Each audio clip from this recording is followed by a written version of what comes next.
প্রধানমন্ত্রী নরেন্দ্র মোদীকে শুভেচ্ছা জানিয়ে সামাজিক মাধ্যমে বার্তা পোস্ট করেছিলেন শত্রুঘ্ন সিনহা। তারপর থেকেই শুরু হয়েছিল জল্পনা। তৃণমূল কংগ্রেসের তথাকথিত বিদ্রোহী শিবিরে কি যোগ দিতে চলেছেন আসানসোলের সাংসদ শত্রুঘ্ন সিনহা?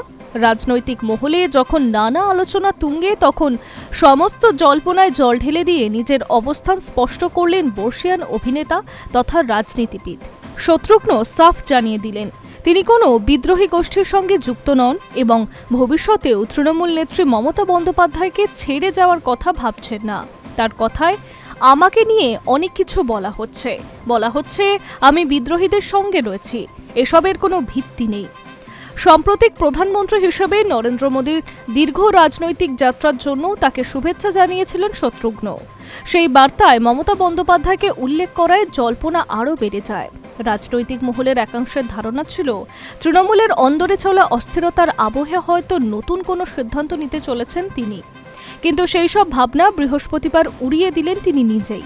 শত্রুঘ্নের বক্তব্য, রাজনৈতিক জীবনের কঠিন সময় মমতা বন্দ্যোপাধ্যায় তার পাশে দাঁড়িয়েছিলেন, তাই প্রতিকূল পরিস্থিতিতে তিনি নেত্রীর পাশ থেকে সরছেন না। সাংসদের দাবি, মমতার অনুরোধেই তিনি আসানসোল থেকে নির্বাচনে লড়েন, ফলে দলনেত্রীর প্রতি তার দায়বদ্ধতা ও আনুগত্য নিয়ে কোনো সংশয় থাকার কথা নয়। একসময় ভারতীয় জনতা পার্টির জন্য অন্যতম পরিচিত মুখ ছিলেন এই বর্ষিয়ান অভিনেতা। দীর্ঘ রাজনৈতিক জীবনের বড় অংশ তিনি ওই দলেই কাটিয়েছেন, সামলেছেন কেন্দ্রীয় মন্ত্রীর দায়িত্ব। পরে মতপার্থক্যের কারণে দল ছেড়ে অন্য পথে হেঁটেছেন তিনি। 2019 সালে অন্য দলের প্রার্থী হিসেবে নির্বাচনে লড়ে সাফল্য পাননি। এরপর 2022 সালে তৃণমূলে যোগ দিয়ে আসানসোলের উপনির্বাচনে জয়ী হন। পরবর্তী লোকসভা নির্বাচনে একই কেন্দ্র থেকে জয় ধরে রাখেন।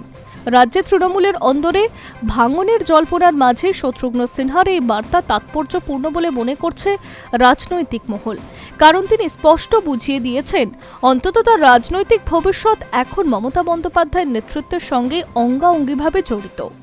I news network.